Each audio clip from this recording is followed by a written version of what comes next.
পলাশপাড়া মা শারদা রামকৃষ্ণ আশ্রম, পলাশিপাড়া নদীয়া, মা সর্বমঙ্গল মন্দির, কেদারেশ্বর মহাদেব, মা সর্বমঙ্গল।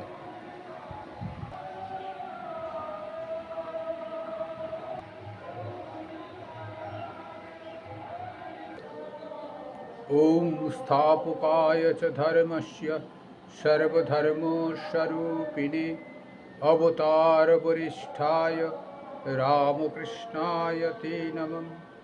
ওম জননীং শারদাং দেবীং রামকৃষ্ণं জগদ্গুরুং পাদপদ্মে তয়োঃ শ্রিত্वा প্রণমামি মুহুর্মুহুঃ। নমস্তে জ্যোতিরাজায় विवेकानन्दशूरये सच्चिदसुखस्वरूपाय स्वामिने तपोहारिणे कालिन्दे फुल्लकमले माधवेन क्रीडारतो ब्रह्मानन्दं नमस्तुभ्यं सद्गुरो लोकनायकम्। ॐ गुरुर्ब्रह्मा गुरुविष्णु गुरुदेव महेश्वर गुरुर् साक्षात् परम ब्रह्म तस्मै श्री गुरवे नमः। আপনারা এখানে যারা আছেন এবং ইউটিউবের মাধ্যমে যারা শ্রবণ করছেন, সকলকে আমার আন্তরিক প্রীতি, শুভেচ্ছা, শুভ আশীর্বাদ। ঠাকুর সকলের কল্যাণ সাধন করুন, ঠাকুরের কাছেই প্রার্থনা। যে যেখানেই আছেন সেখান থেকেই স্বভাবের দিকে ফিরে যান, ঠাকুর কৃপা করুন। আজকে রামকৃষ্ণ গল্প কথা পর্ব 21 হয়েছে, আজকে সম্ভবত 22 হবে। রামকৃষ্ণ গল্প কথা পর্ব 22। আজকের প্রথম গল্প, তিনিই সব হয়েছেন। ভারী সুন্দর গল্প, দেখবেন। যিনি ওষুধ খাওয়াচ্ছেন তিনি আমাকে মেরেছিল, এইটি যিনি রোগী পড়ে আছেন তাই বলবেন। বাস্তবিক জগতে সত্যই তাই। এখানে যিনি মেরেছিলেন তিনি ওষুধ খাওয়াচ্ছেন, বা যিনি ওষুধ খাওয়াচ্ছেন এখন তিনি মেরেছিলেন। অর্থাৎ ঈশ্বর ইচ্ছায় সব হচ্ছে, ঈশ্বরই আছেন। আমাদের প্রারব্ধের বশবর্তী হয়ে ধাক্কা লেগেছিল, আবার প্রারব্ধের বশবর্তী হয়ে তিনি কাউকে পাঠিয়ে ওষুধ খাওয়াচ্ছেন। ঈশ্বরের ইচ্ছায় আমার ধাক্কা লেগেছিল, আবার ঈশ্বরের ইচ্ছায় তিনি আমাকে ওষুধ খাওয়াচ্ছেন। তা শুনুন, গল্পটা ভারী সুন্দর লাগবে। তিনি সব হয়েছেন। মন দিয়ে গল্পটা শুনবেন, ভারী সুন্দর। কিন্তু এক জায়গায় একটি মঠ ছিল। মঠের সাধুরা রোজ মাধুকরী বা ভিক্ষা করতে যায়। একদিন একটি সাধু ভিক্ষা করতে করতে দেখে যে একটি জমিদার একটি লোককে ভারী মারছে। এখন জমিদার নয়, রাজনৈতিক দাদা বলা যেতে পারে। ইচ্ছে করে অশান্তি করবে, ইচ্ছে করে মারপিট করবে, ইচ্ছে করে টাকার দাবি করবে, চুরি লম্পটি বদমাশি নেতার দ্বারাই হবে। বড় বড় চুরি আগে বামেরা করতে, এখন বর্তমান শাসকরা করে চলেছে। শান্তিতে বসবাস করতে কাউকে দেব না, এরকম একটা ভাবনা ওদের ভিতরে আছে। হয়তো সব জায়গায় নয়, অধিকাংশ জায়গায়। ম্যান টু ম্যান ভ্যারি করে হয়তো সব জায়গায় হয় না, তা অধিকাংশ জায়গায় তাই হয়ে দাঁড়িয়েছে। এখন দেশটা যেন বিধর্মীদের শাসনের রাজত্ব করে চলবে, এরকম ভাবনা হয়ে দাঁড়িয়েছে এখন। যাই হোক, তখন জমিদারের শাসন ছিল। একদিন একটি সাধু ভিক্ষা করতে করতে দেখে যে একটি জমিদার একটি লোককে ভারী মারছে। সাধুটি দয়ালু ছিল, বড় দয়া হলো। সে মাঝে পড়ে জমিদারকে মারতে বারণ করলে। জমিদার তখন ভারী রেগে গেছে। সে সমস্ত কোপটা সাধুটির গায়ে ঝাড়লে, অর্থাৎ সাধুকে মারপিট শুরু করে দিলে, সাধুকেই প্যাঁদানা শুরু করে দিলে এক কথায়। এমন প্রহার করলে যে সাধুটি অচৈতন্য হয়ে পড়ে রইল। কেউ গিয়ে মঠে খবর দিলে, তোমাদের একজন সাধুকে জমিদার ভারী মেরেছে। মঠের সাধুরা দৌড়ে এসে দেখে সাধুটি অচৈতন্য হয়ে পড়ে রয়েছে। তখন তারা 5 জনে ধরাধরি করে তাকে মঠের ভিতর নিয়ে গিয়ে একটি ঘরে শোয়ালে। সাধু অজ্ঞান, চারিদিকে মঠের লোকে ঘিরে বিমর্ষ হয়ে বসে আছে। কেউ কেউ বাতাস করছে। একজন বলছে, মুখে একটু দুধ দিয়ে দেখা যাক। মুখে দুধ দিতে দিতে সাধুর চৈতন্য হলো। চোখ মেলে দেখতে লাগলো।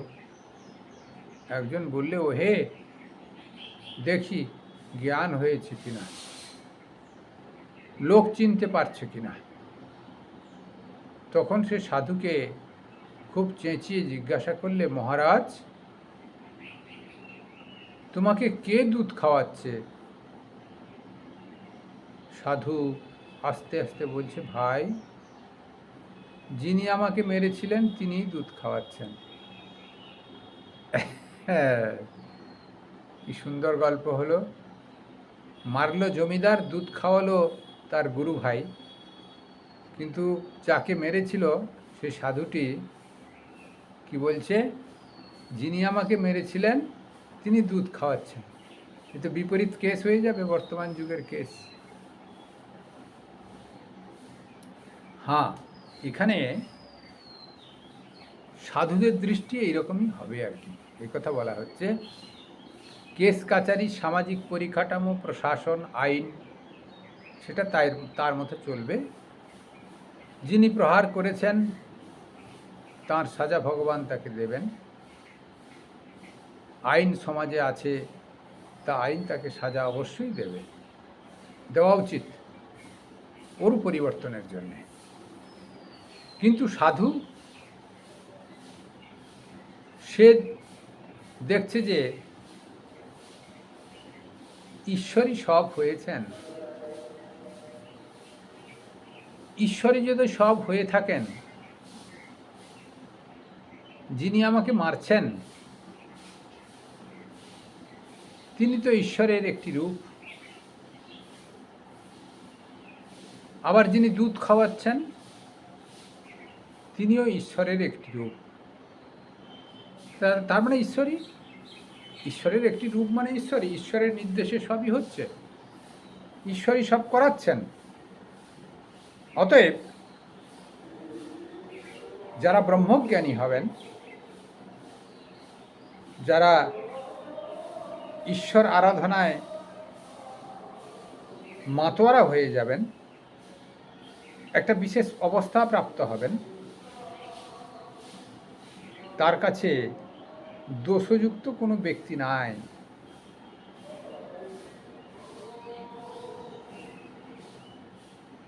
দোষ দর্শন কারুর হবে না। তিনি নির্দোষদর্শী হবেন। তার চোখে কারুর দোষ নাই। আর যদি কিছু হয়ে থাকে ঈশ্বরের ইচ্ছায় হচ্ছে, এটি স্থির সিদ্ধান্ত তার মনে থাকবে। তাহলে তো ঘাত প্রতিঘাতে একটা মানুষের উপরে খুব আসতে পারে, এটি প্রশ্ন আসতে পারে।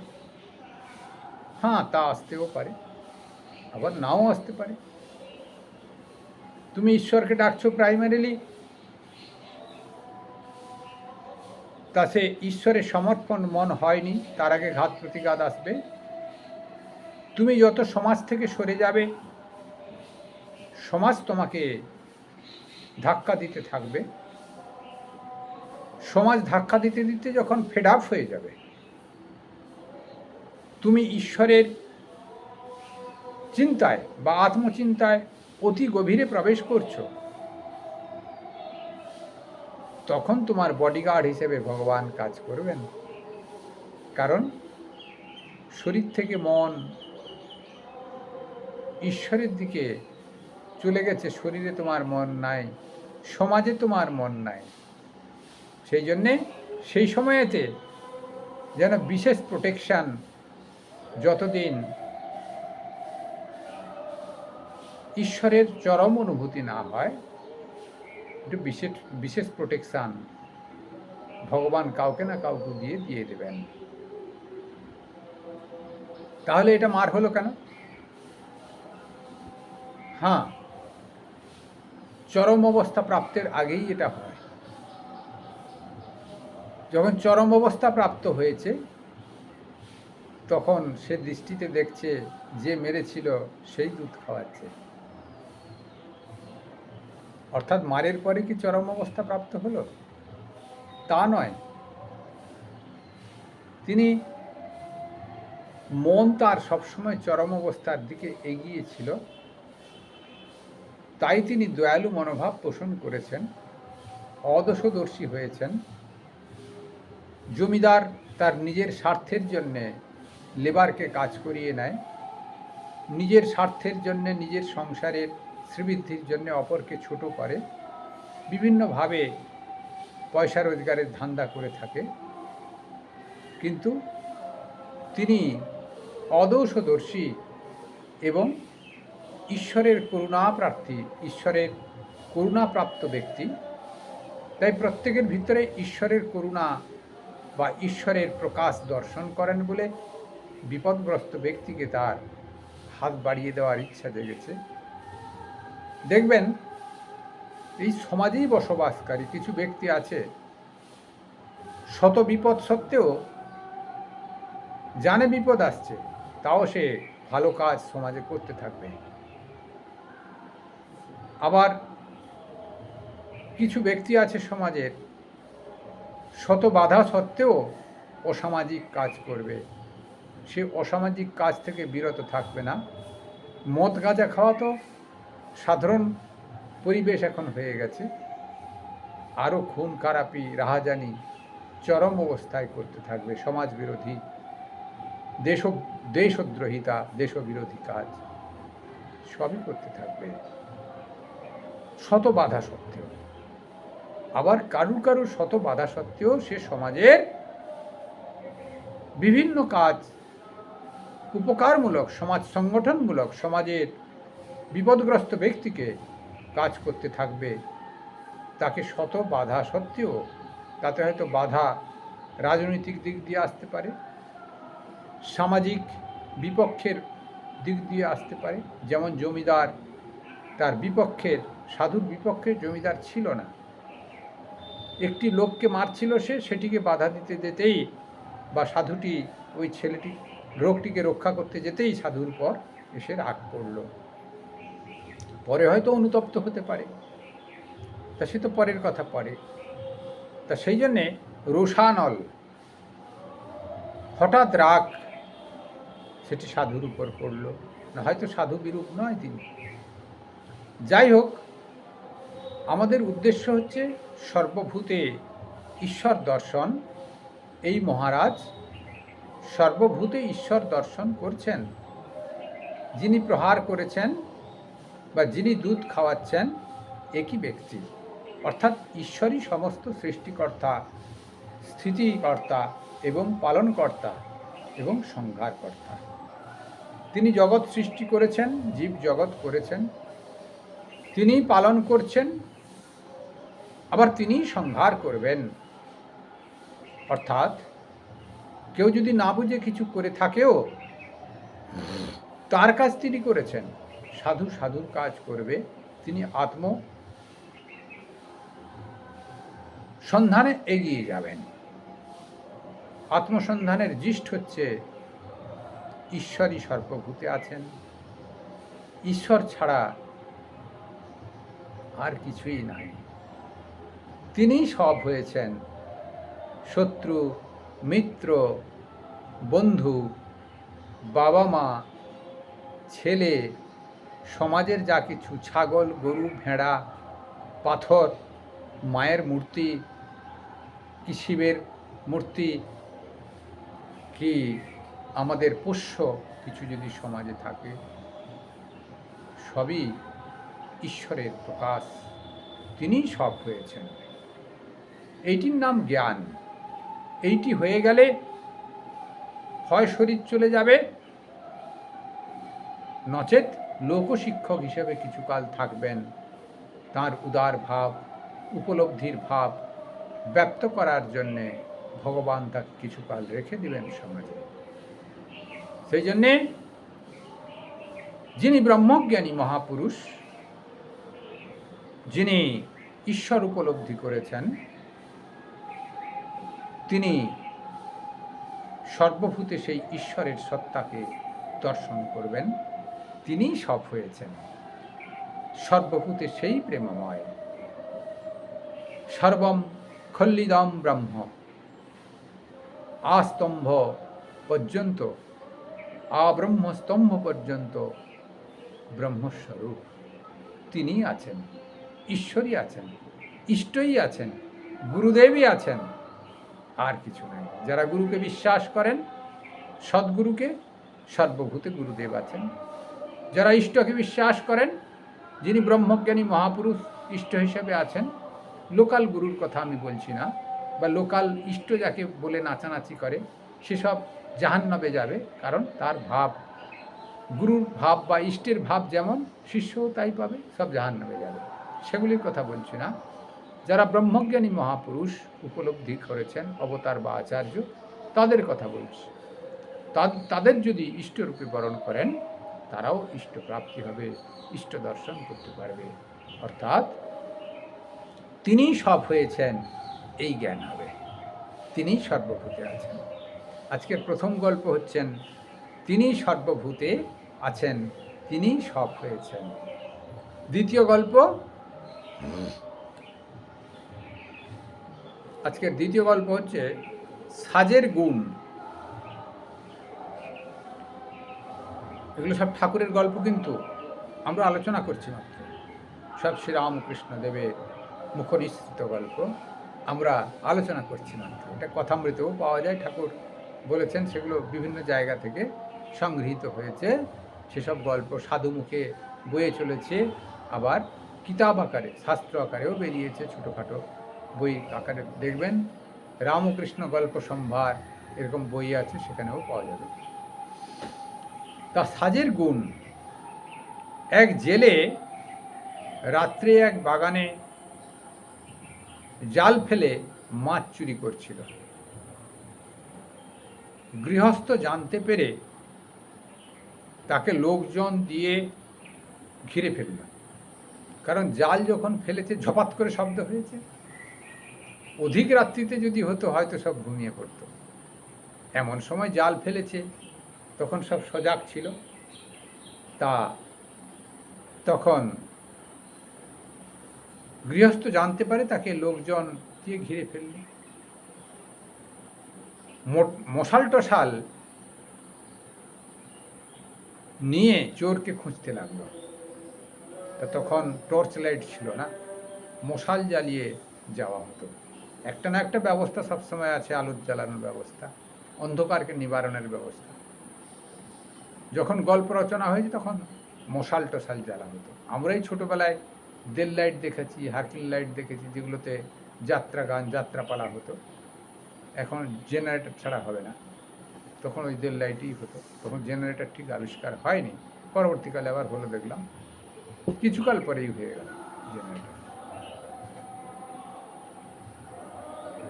গৃহস্থ জানতে পেরে তাকে লোকজন দিয়ে ঘিরে ফেললে। মশাল টশাল নিয়ে চোরকে খুঁজতে গেল। এদিকে জেলেটা খানিকটা ছাই মেখে একটা গাছতলায় সাধু হয়ে বসে আছে। ওরা অনেক খুঁজে দেখে জেলে টেলে কেউ নাই, কেবল গাছতলায় একটি সাধু ভস্ম মাখা অবস্থায় ধ্যানস্থ হয়ে বসে আছে। ধ্যানস্থ বাইরের জগতে, ভিতরে ধ্যানস্থ হয়েছে কিনা ভগবান জানে। পরদিন পাড়ায় খবর হয়ে গেল একজন ভারী সুন্দর সাধু এসছে, ও বাগানে, ওদের আম বাগানে ভস্ম মেখে বসে আছে। এই যত লোক ফল ফুল সন্দেশ মিষ্টান্ন দিয়ে সাধুকে ভোগ চড়াতে লাগলো। অর্থাৎ সাধুর তো ভোজনের প্রয়োজন, এবং কখন এসছে, হঠাৎ করে প্রকটিত হয়েছেন সাধুটি, তা ভক্তদের আবার ইচ্ছা বেড়ে গেছে, সাধুকে দর্শন করবে তাকে। আর সাধুকে দর্শন মাত্রে হাতে কিছু না কিছু নিয়ে আসতে হয়। সাধুর ব্যবহারিক জিনিস হতে পারে, সাধুর খাদ্যদ্রব্য হতে পারে, বা আর্থিক সংকট মেটাবার জন্যও প্রণামী। সাধুকে দর্শন করতে হলে, গুরুকে দর্শন করতে হলে, ইষ্টকে দর্শন করতে হলে খালি হাতে আসতে নাই। এটি শাস্ত্রের সিদ্ধান্ত, খালি হাতে সাধু দর্শন করতে নাই। তাই সকলে শ্রদ্ধা সহকারে কিছু না কিছু নিয়ে এসছে। অপরদিকে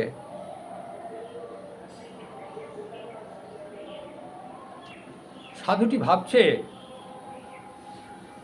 কি ব্যাপার, আমি তো সাধারণ জেলে ছিলাম, এবং মাছ চুরি করা জেলে, সৎ জেলেও নয়, অসৎ জেলে। বিপদে পড়ে ভস্ম মেখে, ভস্ম গায়ে লেপন করে, চোখ বন্ধ করে আম গাছের তলায় বসেছি। তাতেই লোক এত প্রীত হয়েছে, সম্মান করছে, প্রণাম করছে, আহার আদি দিচ্ছে। সাংঘাতিক ব্যাপার। তাহলে আমি সত্যকারের যদি সাধু হই, তাহলে অবশ্যই ঈশ্বরের সন্দর্শন হবে।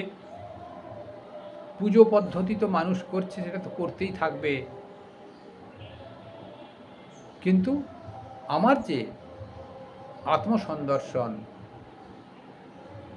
বা মানুষ কোথা থেকে এসছে, কোথায় যাবে, তার কাজ কি, এইসব প্রশ্নের উত্তর অবশ্যই এই জন্মেই পাওয়া যাবে। এবং সত্যিকারের সাধু হলে এই মানুষগুলো আরও কত না ভালোবাসবে। তাহলে দেখুন, এই ভস্ম মাখা সাধু নয়, ধীবর, জেলে, চোর, একটু ভস্ম মেখেছিল, শ্রদ্ধা পেয়ে সে বড় সাধু হয়ে গেল। সংসার ছেড়ে দিয়ে মনে বৈরাগ্য এলো। সাধুকে মানুষ কত ভালোবাসে, সজ্জন ব্যক্তিকে মানুষ কত ভালোবাসে, শ্রদ্ধা করে। আমি তো অসৎ, কেউ কিন্তু জানে না, অথচ আমি সত্যিকারের যদি সৎ সন্ন্যাসী হই, আরও কত আমাকে শ্রদ্ধা করবে, আমার ঈশ্বর সন্দর্শন হয়ে যাবে। তাই বলে তিনি সংসার ছেড়ে চলে গেলেন। অর্থাৎ সাজ পোশাকেরও একটি বিশেষ দাম থাকে, এটি মূল কথা। আমাদের সাজ পোশাকেরও একটি বিশেষ দাম থাকে। শ্রীরামকৃষ্ণদেব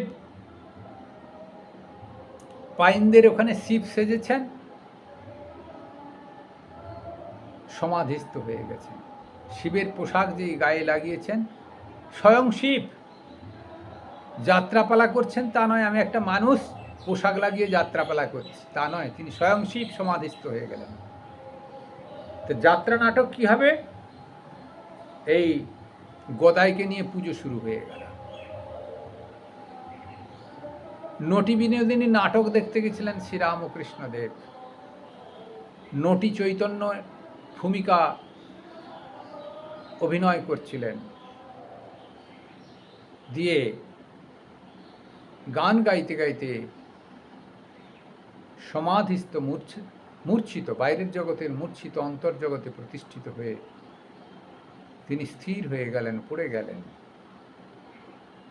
অর্থাৎ নটিবিনোদিনীও বিখ্যাত ব্যক্তি ছিলেন। বাইরের জগতে পতিতা বৃত্তি করে তার পরম্পরা চললে কী হবে, তার ভিতরে শুদ্ধ ভাব এত শ্রীবৃদ্ধি ছিল, ঠাকুরের কাছে প্রার্থনা করতেন, এই জগৎ থেকে তুমি আমাকে উদ্ধার করো। ঠাকুর ঠিক তাকে উদ্ধার করেছিলেন।